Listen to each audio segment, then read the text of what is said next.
Gusto daw ni Moy na sinampalukang manok na maraming gulay.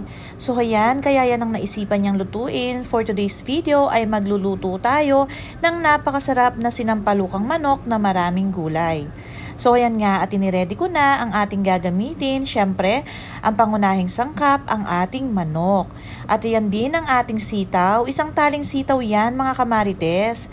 At 3 medium size ng labanos. Masarap kasi pag may labanos. 4 na pirasong kamatis at syempre isang taling kangkong.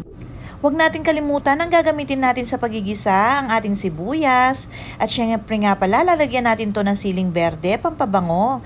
Ang ating luya na gagamitin din sa pagigisa at ating bawang. Syempre, eto nga rin pala ang ating sinigang mix.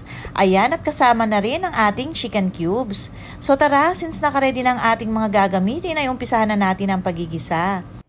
Magpainit lang tayo ng kawali at lagyan natin ng mantika pag mainit na to para maumpisa na natin ang pagigisa. Masarap kasi pag may sabaw ang ulam, so kayan nga at inuna nang inilagay ni Moy ang sibuyas.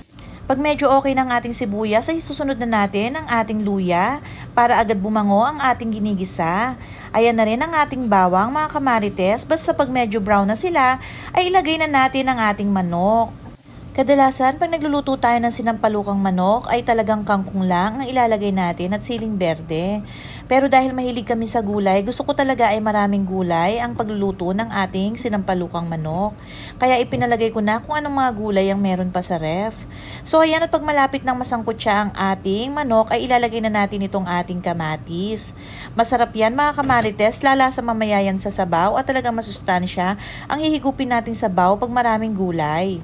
So ayan nga, at lagyan na rin natin ng pampalasa, lagyan natin ng patis, mga 2 tablespoon ng patis yan. Eto nga palang manok ay 1,5 kilo mga kamarites. Kapag talagang luto na ang ating manok ay pwede na natin itong sabawan para pakuluin na natin at lumasa na sa sabaw ang manok. So ayan nga, at kulong-kulo na siya, ilagay na natin ang ating labanos. Paborito ko to sa sinampalukan o kaya sinigang mga kamarites. Basta may labanos, talagang napaparami ako ng kain. Ilagay na rin natin ang ating sitaw kasi medyo matigas naman itong sitaw. Hindi nga pala namin nalagyan to ng okra kasi wala kaming okra sa ref. So ayan, lagyan na natin ng chicken cubes, dagdag pampalasa dito sa ating sinampalukang manok. Lagyan din natin ng asin. Itsura pa lang ng sabaw, talaga makikita mo na malasang malasa siya mga kamarites.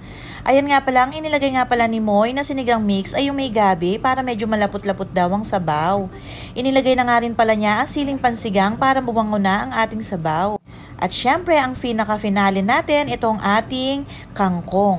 O di ba mga kamarites, basta maraming gulay ang ating ulam ay siguradong masarap. Ayan, kulong-kulo na siya at magre-ready na kami para kumain dito sa napakasarap na ating sinampalukang manok. Kung nagustuhan niyo po ang recipe na to, huwag niyo po kalimutang i-follow at i-share niyo na rin po.